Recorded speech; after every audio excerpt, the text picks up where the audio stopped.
Good afternoon, everybody, and welcome to this meeting of the Development Control and Regulatory Board. I am Les Phillimore, and I'm chairing the meeting today as Mr. Coxon is unavailable. This meeting is taking place in the Spark and Hoe Committee Room at County Hall, Glenfield, but some officers will be joining remotely via Microsoft Teams. This is a public meeting and is being broadcast to the public via YouTube. Could I ask that those members and officers in the council chamber raise their hand if they wish to speak, and those joining online use the Microsoft Teams raised hand function. Thank you. So moving swiftly through the agenda. Agenda item 1, minutes of the meeting held on the 9th of December 2021, pages 3 and 4. I propose that the minutes of the meeting held on the 9th of December 2022 are taken as read, confirmed and signed. All agreed? Thank you. Agenda item 2 is question time. I have not received any questions from the public. Agenda item 3, questions asked by members under Standing Order 7, bracket 3, close bracket, and 7, bracket 5, close bracket. I have not received any questions from members.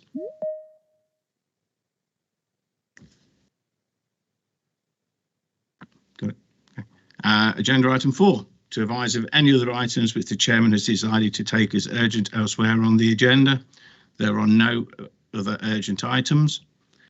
Agenda item number 5 is declarations of interest in respect of items on the agenda. It is noted that all members who are also members of a parish, town or district council or liaison committee will have personal interests in those applications which relate to areas covered by those authorities. Are there any other interests to declare, please? Yes, Chairman. Mr. Bannister. Thank you.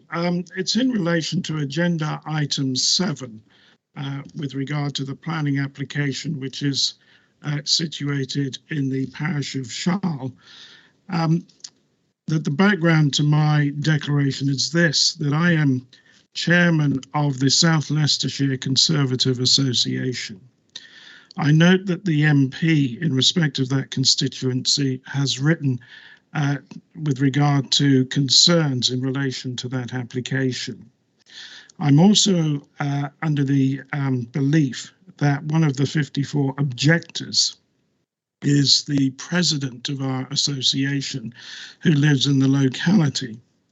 So I understand how it may well look if the chairman of the association, of which the MP and the president of the association have raised objectors, sits on that committee that determines or assists in the determination of that application.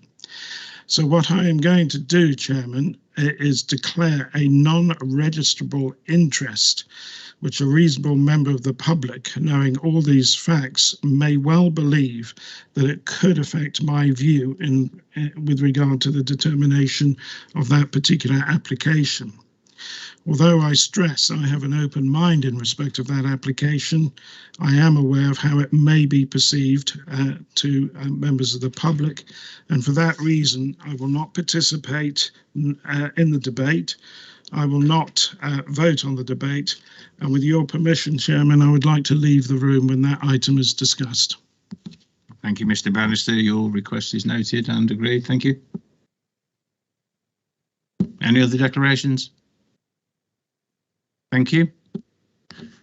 Okay, agenda item 6, presentations of petitions under Standing Order 35. I have not received any petitions under Standing Order 35.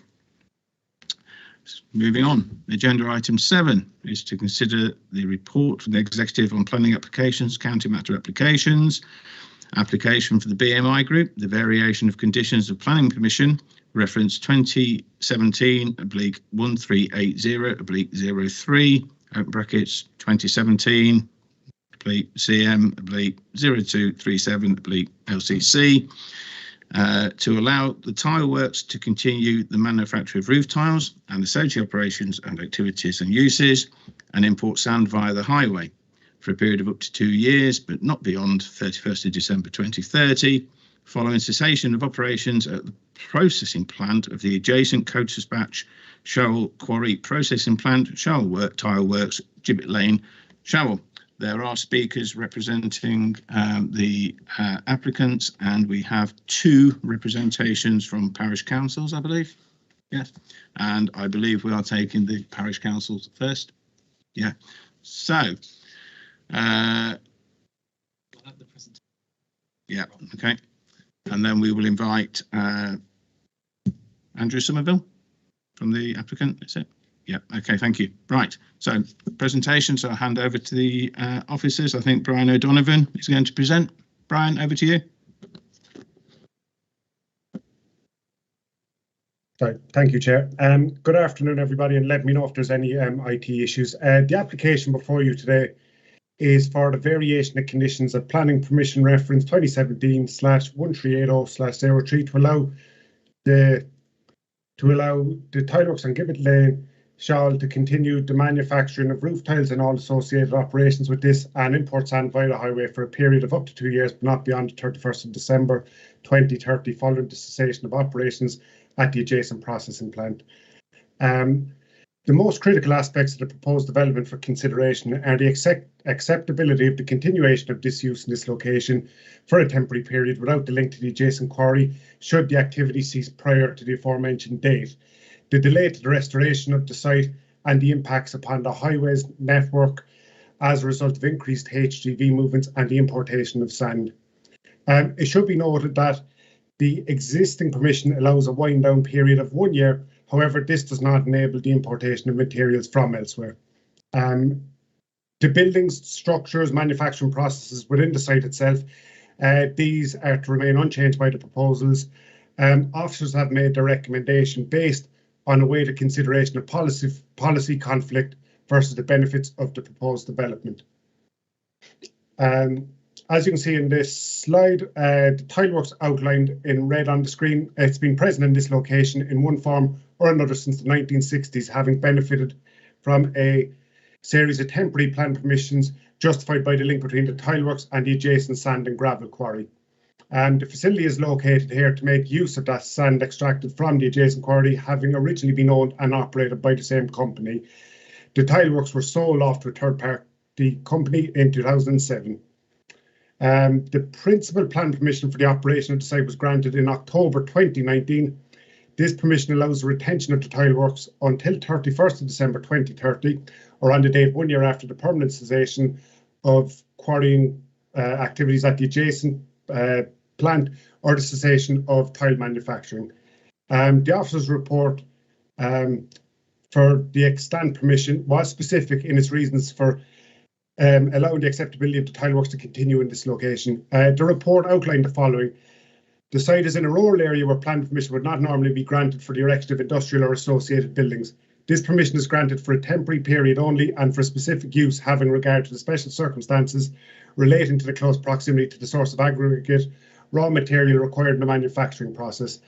The Mineral Planning Authority is of the opinion that when the raw material is exhausted, this and no other manufacturing process or storage use should be permitted on this site, and the site should be restored in a timely manner to agricultural land or such form as may be appropriate to the rural character of the locality.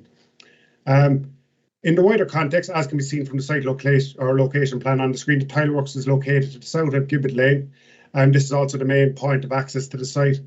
Along this lane, approximately 670 metres to the west of the site access is the Gibbon Hill A5 roundabout.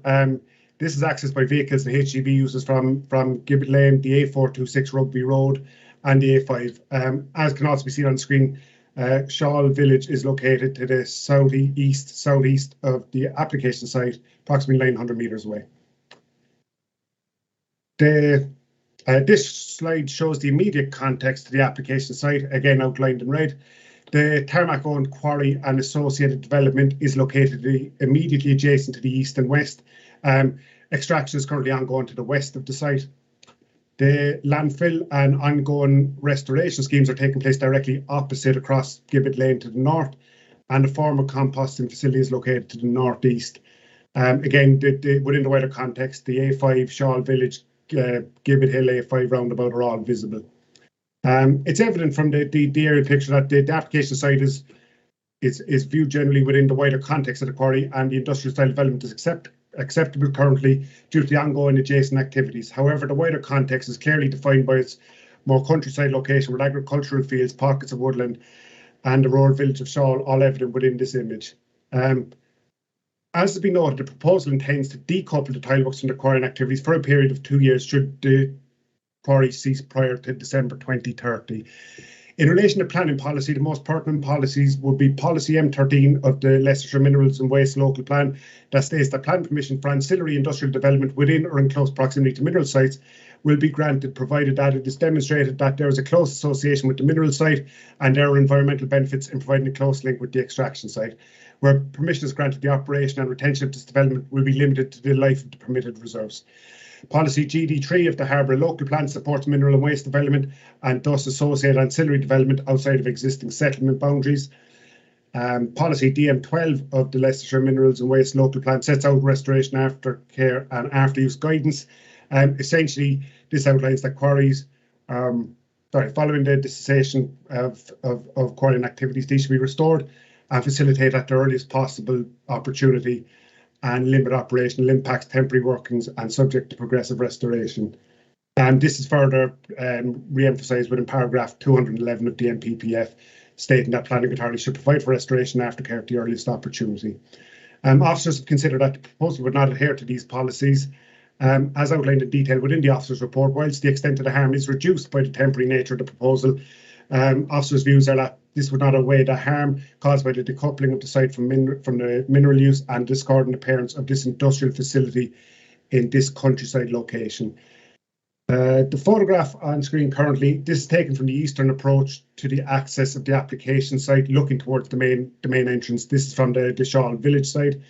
The highway in the photo is Gibbon Lane, and it's noted that numerous concerns have been expressed by residents and parish councils in the area about the proposed increase in HGV movements along this lane, including specifically impacts upon the Gibbon Hill roundabout and upon this rural lane.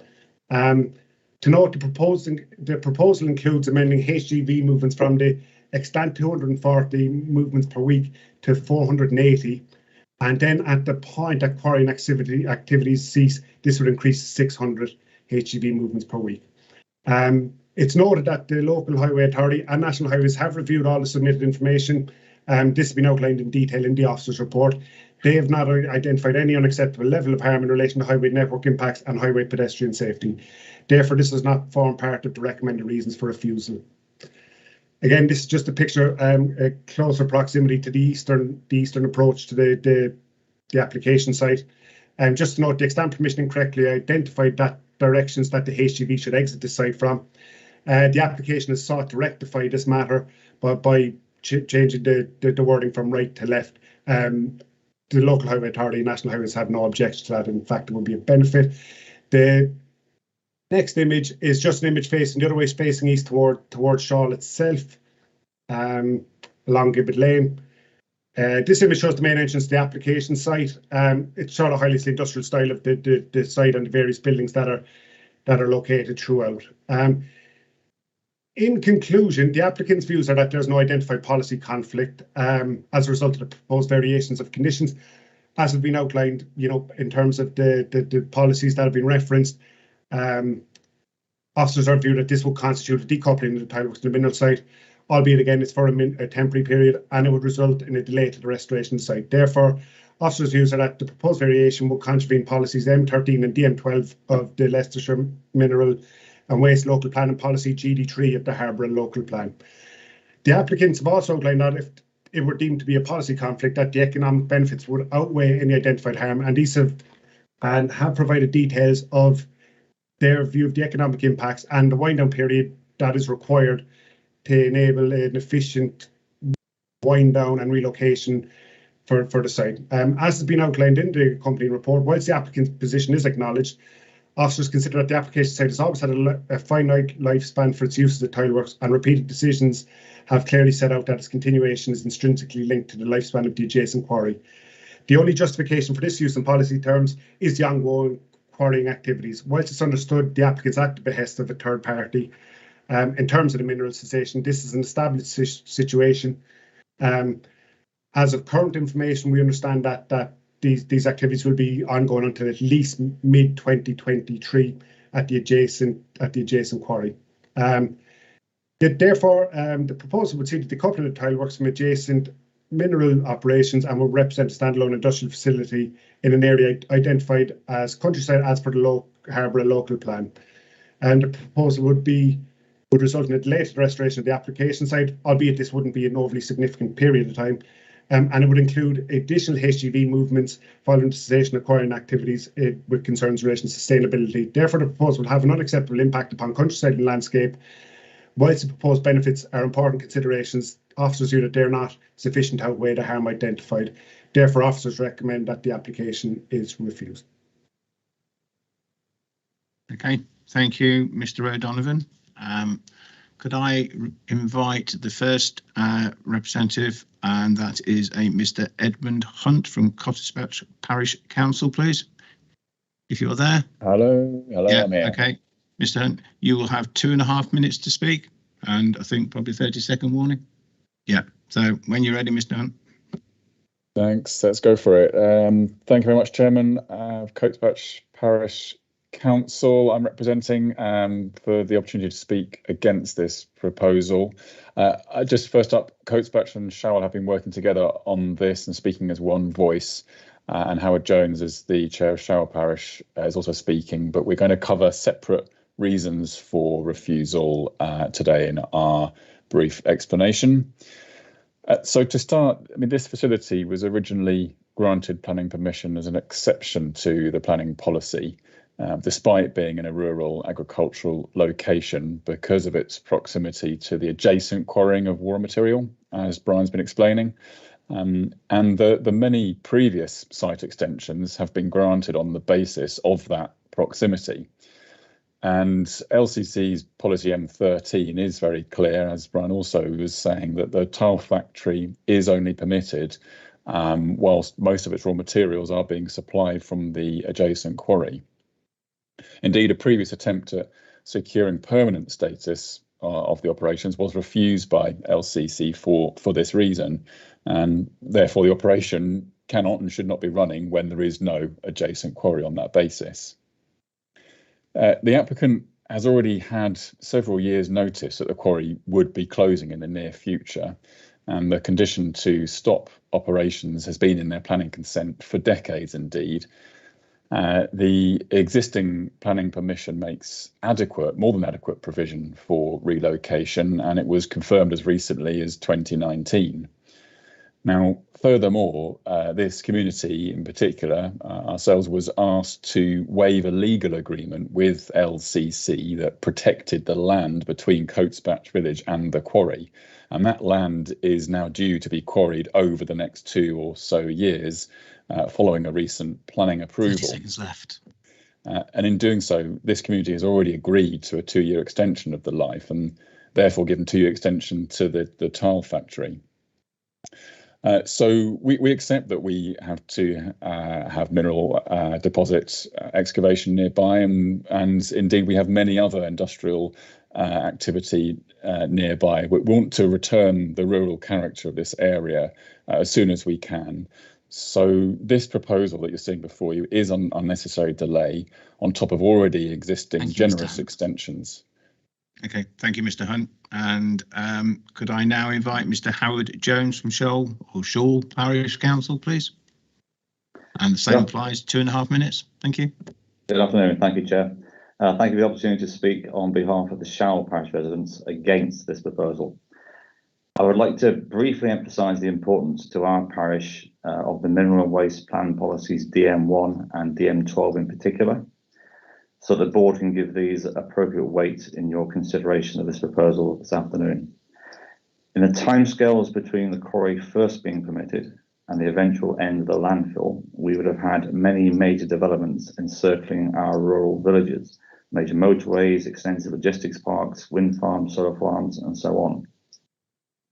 These are now accepted by the communities as permanent features of our environment, but the quarry, landfill, and associated industries are classed as temporary greenfield sites. Policy DM12 emphatically requires that they are restored to their agricultural character progressively and at the earliest opportunity, with additional features that promote biodiversity and amenities for residents and visitors. This process is already happening to good effect. It is a greatly valued resource to our community and to visitors. It is one of Leicestershire's environmental success stories. But this proposal directly threatens the good work done by other enterprises that are already complying with policy DM12. By contrast, the tile factory is the dominant and expanded industrial operation in this area, impinging on the new ecological and recreational amenities of our communities.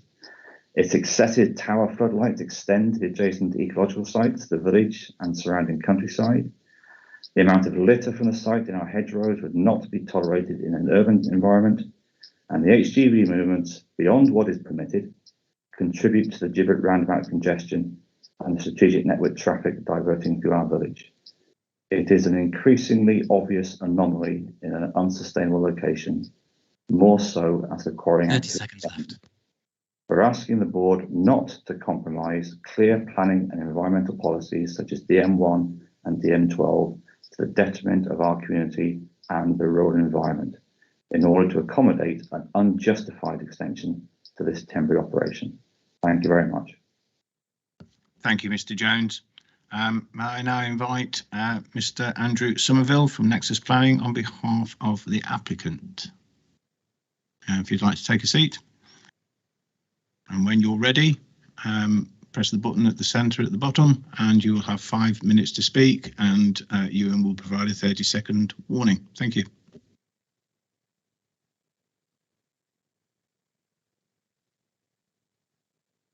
Great. Thank you, Chair. Members, I address you this afternoon against the officer's recommendation to refuse this application and noting the objections from the parish councils and others in the local area.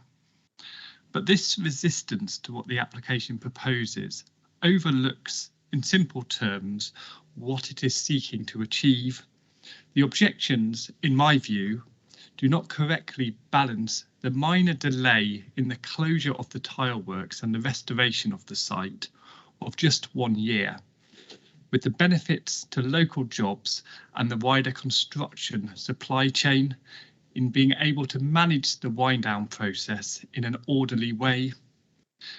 This application seeks to rectify an inconsistency in the current planning permission, that it provides the tile works with a wind down period of 1 year, but then takes this away in not allowing import deliveries via the highway, as the factory is unable to stockpile more than a limited amount of sand.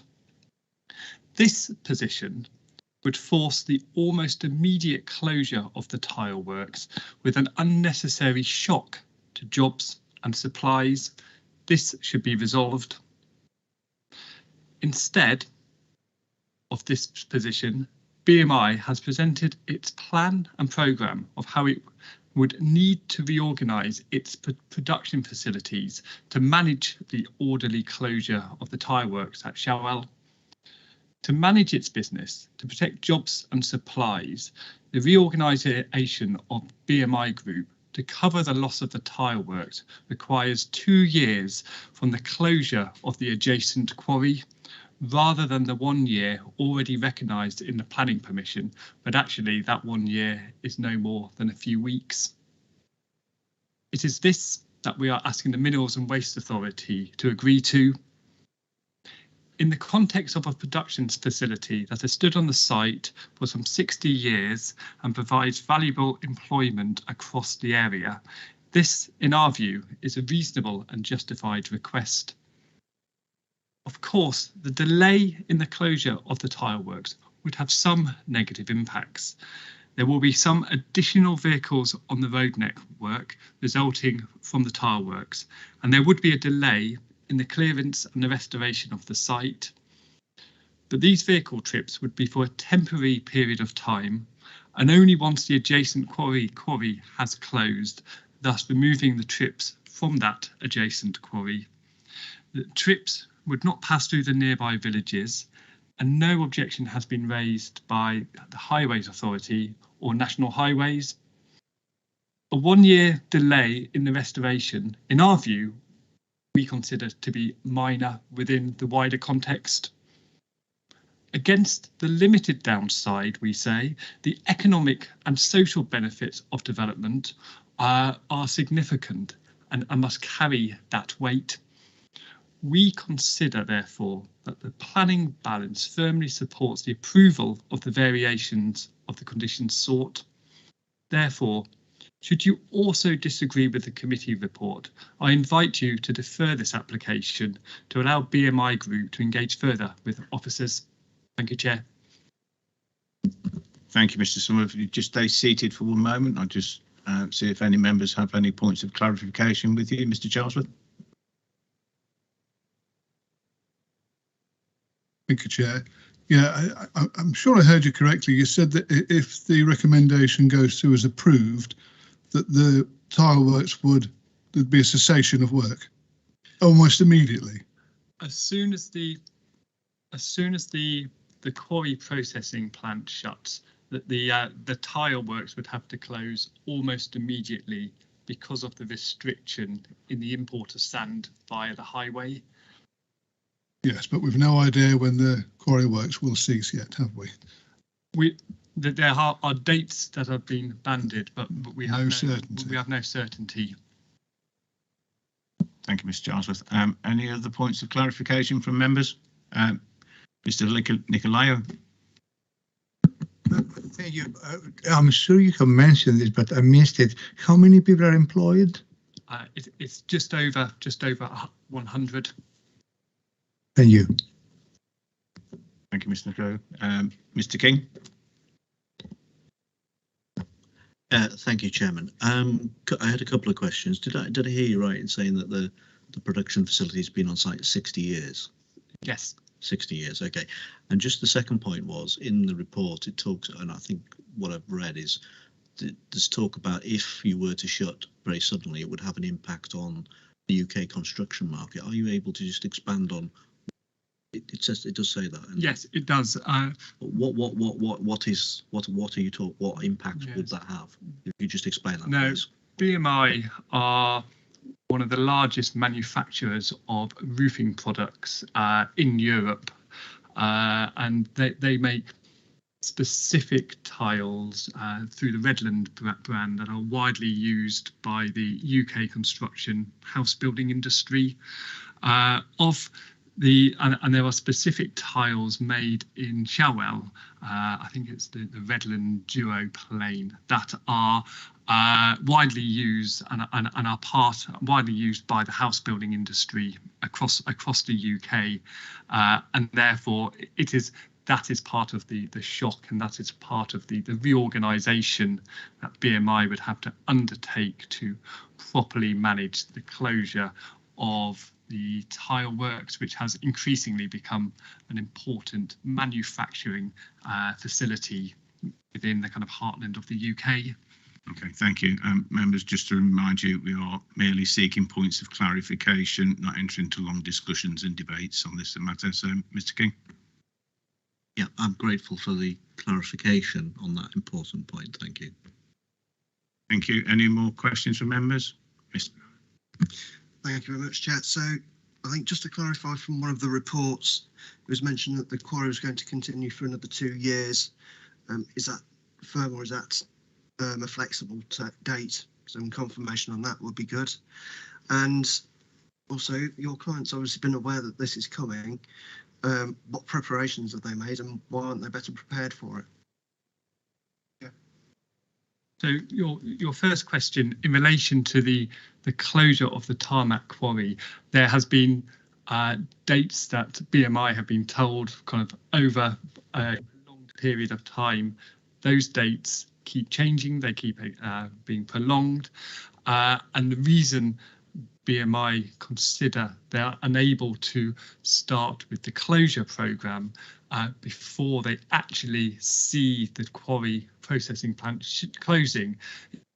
The consequences are so significant to BMI they need to do to reorganise their business, and the fact that that date has moved time and time again, they need absolute certainty they're willing to go ahead. Okay, and the second point, Alan, please. And so I suppose your second point perhaps was tied into my first answer, in that BMI is, what I say, that they are prepared, and that there is a project plan and a programme that we have provided to the planners to show what they would do.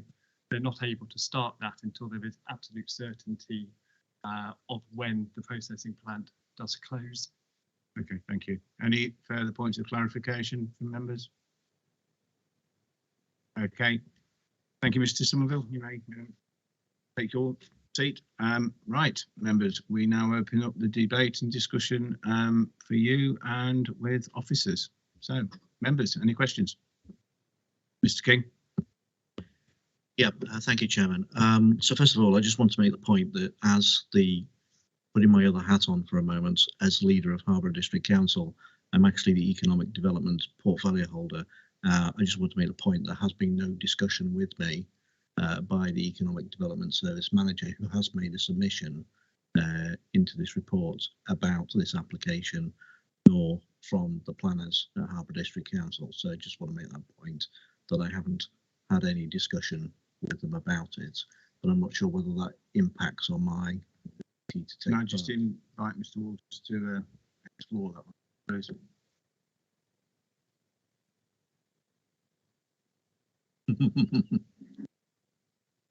I would say that you were fine to just stay in the room and take part in the vote. I think that the fact that it's by virtue of being on the district council doesn't preclude.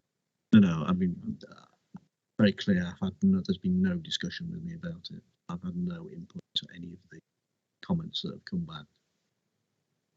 I may have seen them, but I have had no comment, involvement. I just wanted to put that on the table. What I wanted to clarify, though, with the county planning officer was just about the issue. So, as I understand reading the report, there's 6 conditions that the applicant is seeking to change, and is the officer's recommendation that all those conditions, because some of them seem to be quite sensible, for example, changing the turning from right to left, etc. So, are the officers recommending that all the suggested amendment conditions are rejected wholesale? Is that, as I understand it, rather than each individual one considered whether they should be accepted or refused? I'd just like that clarification, please. Thank you. Yeah, thank you, Chair. Yes, when dealing with an application of this nature, it's a case of either approval or refusal. We don't have the ability to do a split decision like we do for such as an advert application in a district council. We'll be able to do that. So it's a yes or no. I would add as well that there's been considerable discussion with the applicant over many months in relation to this, and that's with a view to trying to seek to overcome the concerns. So if we'd have got to a point where some of the conditions were acceptable but others not, and a compromise position, then I think that would have been reached by now. And that sort of picks up on the point earlier on about where the applicant has indicated that a deferral would be considered by themselves as a suitable option. We have actually discussed this over a considerable period of time. Our view is that we wanted to try and find a solution to enable us to grant permission, very much aware and sensitive of the economic impact and the job losses. And the last thing we want to do is contribute to any problems in that regard. But unfortunately, we've not been able to satisfactorily address the issues, which is why the recommendation is to refuse. Okay, thank you. Any Mr. Charlesworth? Yeah, thank you, Chair. I imagine the notice that will be given by the aggregates people will be reasonably significant. Certainly enough time for the applicants to come back in the future and say, we have now got a definite date for closure. Can we look at this at that point? And circumstances may be different then, because, I mean, there's 2 policies that this goes against for the council. And I think we've got some sort of duty to uphold our policies in the face of these applications if they contravene them. So I have no trouble supporting the officer's recommendation for refusal. The applicant, clearly there's no room for deferral, couldn't agree on that. The applicant may appeal, which is their right, and due process will take its course. But I think on the basis of what we've got here, I'm happy to move the officer's recommendation. Thank you, Mr. Charles. Mr. Allen. Thank you very much, Chair. So, question for the officers. Do we have an option to put a condition, should we decide to permit it, that we would accept no further variation or extensions forthwith? So this would be the final mark or final step on the road. Thank you, Chair. Thank you, Chair. No, unfortunately not. The application before us is to vary the conditions as set out in the report, and the decision for us is yes or no to do that. We would have had to agree an alternative negotiation of wording of conditions beforehand if that was the case. But in terms of the suggestion that you made, that's not something we could ever do. The planning system allows for people to come back repeatedly over many times if they want to vary conditions or to seek to vary conditions, and we have to make a decision at the time based upon the merits of the case. Thank you. Any further questions from members? Mr. Felton? Yeah, it's really related to the fact that we seem to have been letting them get away with a load anyway. I'm pointing out there's a highways comment in here saying that it's currently in breach of HGV movements, which are permitted, which are permitted under excellent planning permission. They're currently in breach. Why aren't we following them up and enforcement going in and stopping it? If we're doing it now, surely it'll carry on.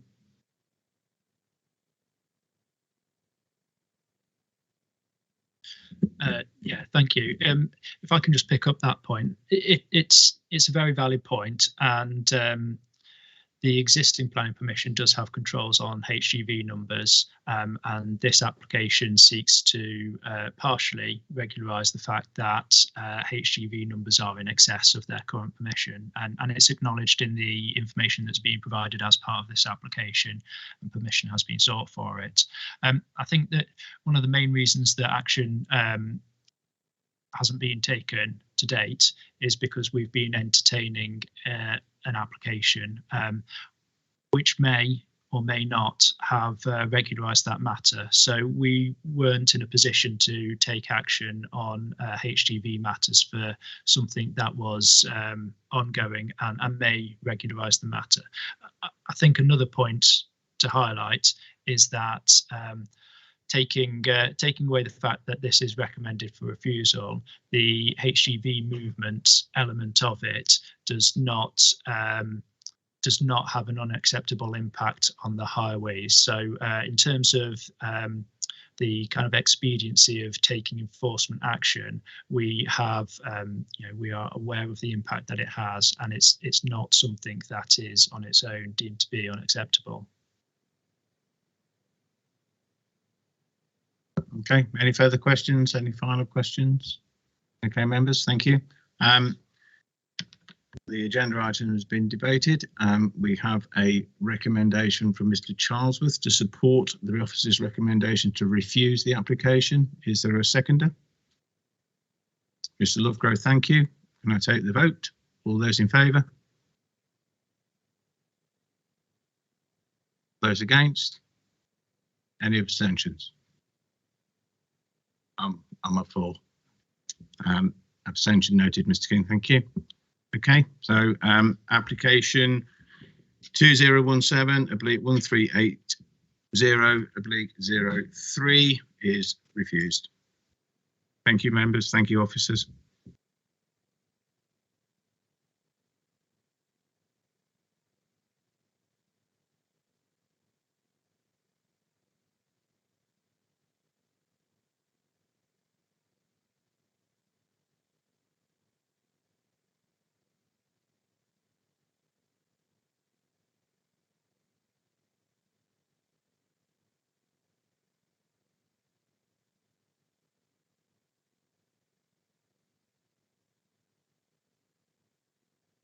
Thank you. Mr. Bannister's returned to the room, and representatives from the two parish councils, you are very welcome to stay if you so wish, otherwise you may depart. So thank you for your time and your contributions. Moving on, agenda item 8 is the revised minerals and waste development scheme for Leicestershire, pages 37 to 52, and Oliver Meek will present this report.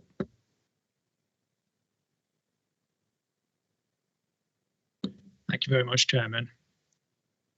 So this, just move to the correct slide.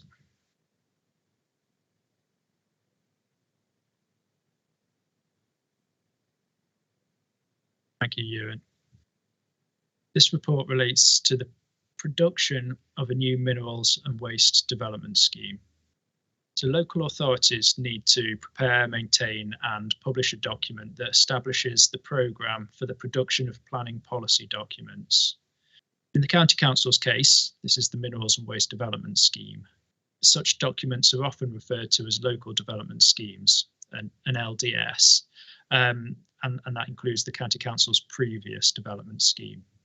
So the current LDS dates from 2017 and set the timetable for the existing Leicestershire Minerals and Waste Local Plan, which was adopted in 2019. Planning authorities are required by the NPPF to review policies in their local plans at least once every 5 years to assess whether they need updating. This means the current plan needs to be reviewed prior to September 2024. However, there are a number of reasons why we're intending to start the review process in advance of this date, including low sand and gravel reserves within the county, the delay in the delivery of certain waste infrastructure, which the waste needs assessment in the current local plan is based upon, updates to national policy, specifically the NPPF, and changes to environmental legislation such as the Environment Act and anticipated changes expected in response to the Planning for the Future white paper consultation. The review of the existing Leicestershire Minerals and Waste Local Plan will establish whether or not an update is needed, and if so, whether it needs to be a full or partial update.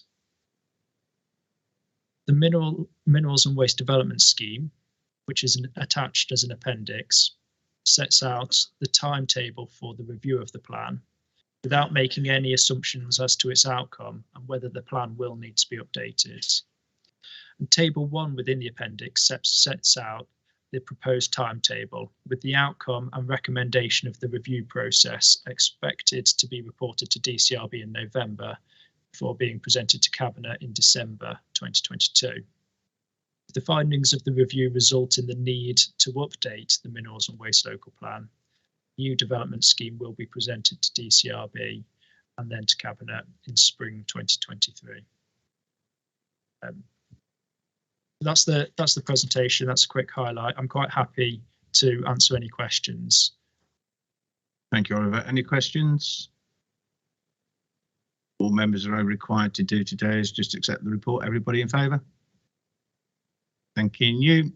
Thank you, Oliver. And I believe you're up next as well with agenda item 9, pages 53 to 88, revised statement of community involvement for Leicestershire. Over to you, Oliver. Thank you again, Chairman. And this report relates to the production of a new statement of community involvement known as an SCI. The purpose of the SCI is to explain how and when the community will be able to take part in the production of planning policy, how they will be consulted on applications for planning permission, and how the planning authority will assist communities which make or modify a neighbourhood plan. There is a requirement for planning authorities to review their SCI every 5 years. The current SCI was adopted in 2015. A draft updated SCI is included as an appendix to the report, and the main updates include an introduction of a section on the County Council's approach to supporting communities with neighbourhood planning. In light of the need to review the existing Minerals and Waste Local Plan, improvements have been made to the way the SCI explains the local plan review process. Since the last SCI was adopted, the County Council has published engagement principles, and the updated SCI is aligned with these council-wide standards. The new SCI acknowledges the County Council's net zero ambitions and introduces a section which explains how the County Council will consider the environment when involving the community in planning matters. And it's also recognised that there have been shifts in the way that people use technology since the publication of the last SCI, particularly as a result of COVID-19, And this SCI has captured the additional tools at officers' disposal, such as the use of virtual meetings and social media. So at present, there's 6 weeks of public consultation on the draft document, which began in January and is due to run until the 21st of February. And we will be taking on board the comments made by the public and intend to present a final version of the SCI to Cabinet in April.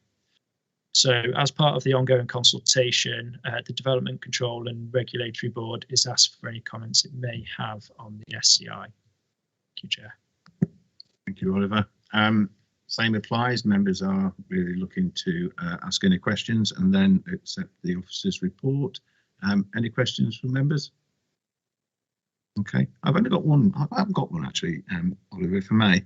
I suspect I might know part of the answer. You said that we're required to have a policy updated every 5 years, adopted every 5 years, and the last one was 2015. Well, of course, we're in 2022 now, so a couple of years delay. Anything happened that? Thought I was going to get away with that one, Chair. No, yes, I think it's fair to say that COVID-19 has had an impact on timescales. Understandable. Okay, thank you. All members in favour of accepting the officer's report? Oh, question. Sorry, Mr. King. Sorry, I was just reading it. Sorry, Chair. So it's just a question, really. And I do understand there's obviously this, you know, sort of let's put everything on one of these gadgets and everyone will see it, apart from they don't. And I'm just kind of, I know there is kind of stuff in the SCI about, well, people can still get access to a, you know, paper traditional copy, but there are obviously segments within the population who, you know, aren't necessarily going to be hooked up to the internet or the social media feed of the county council or any council for that matter. So how is the SCI going to be monitored to ensure that it is reaching or isn't disenfranchising people, groups of people who wouldn't otherwise get to know about some of the consultations that are going on and which could be quite important in their local areas? Thank you, Chair. Oliver. Yeah, thank you very much. I think it's a really important point because the entire purpose of the SCI is about making sure that the community are aware of planning applications and policy consultations and making sure that they are they have the opportunity to be involved should they wish to. I think rather than kind of departing away from old methods of consultation, this SCI is more about widening the approaches that we're able to and taking on board the technological changes, making use of things like, you know, social media and virtual meetings that perhaps you know, a few years ago when the previous one was published weren't available or weren't used to quite the same level that they are now. It's not trying to do away with, you know, hard copies of documents that were used previously. There will still be in-person engagement where that's relevant and where that's appropriate and where it's most targeted. But I think it's kind of taking on board the fact that there is, you know, technological shifts while still putting in place provisions to communicate with people that don't necessarily use that technology as well through the more established channels such as communication with you know, parish councils and such like. Okay, Nick. Thank you, Chair. I was just going to add as well that we've all seen the Levelling Up white paper that's come out this week, and also the planning reform white paper that was a while ago, a few months ago, and both of those are encouraging digital technology and local authorities to make best use of different ways of communicating with people who might want to get engaged in the process. So Oliver's absolutely right. It's about a mix and a balance, and also going out on site and seeing people and doing meetings. And we have liaison groups with quarries and all sorts of bits and pieces where we're trying to reach out to people in different ways. Mr. King?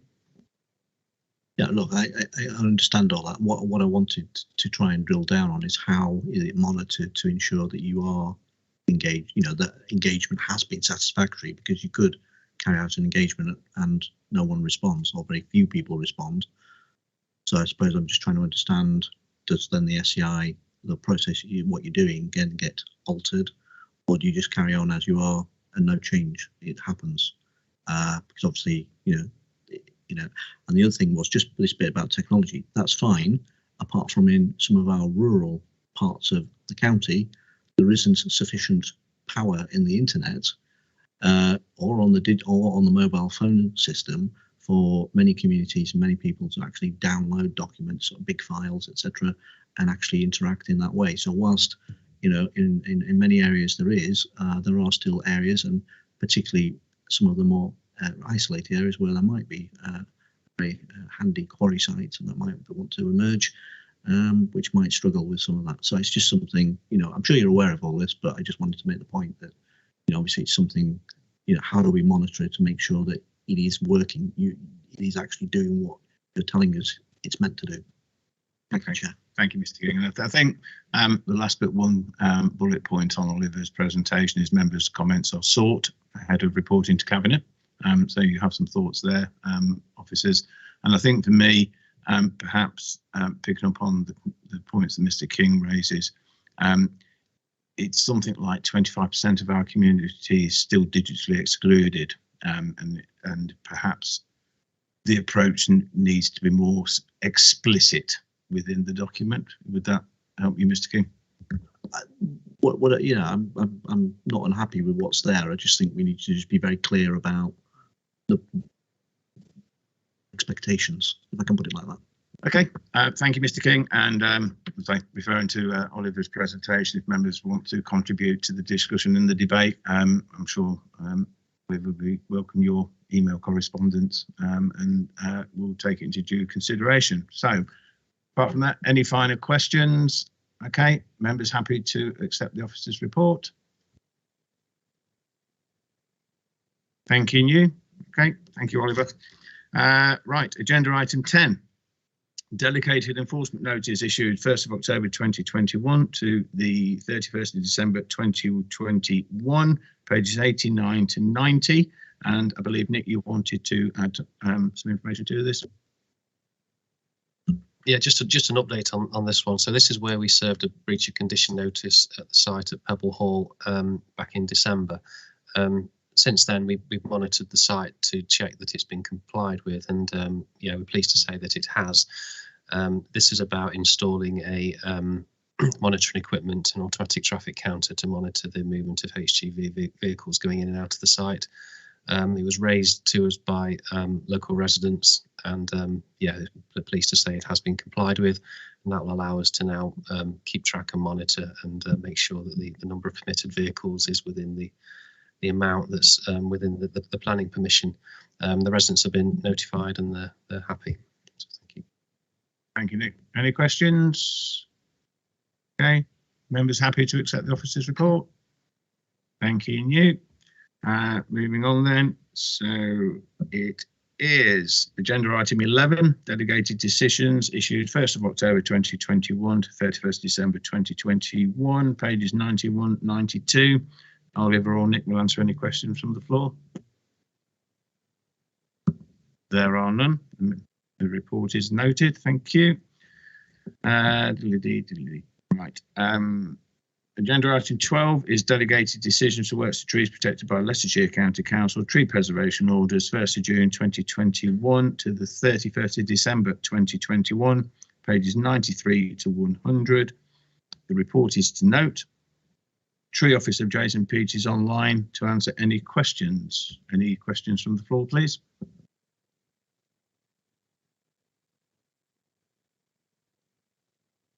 Jason Peach, your services appear not to be required. Thank you very much. Thank you, Chair. It's the members. Thank you. Right. Agenda item 13, is any other items which the chairman has decided to take as urgent. As I previously indicated, there are no urgent items. Agenda item 14 is the chairman's announcements. The only advancement I have is the DCRB meeting scheduled for the 10th of March 2022 is to be cancelled due to lack of business. So the next meeting, members, will be the 14th of April 2022 at 2 p.m. Thank you for your time, officers and members, and I now draw this meeting to a close at 14:55. Thank you.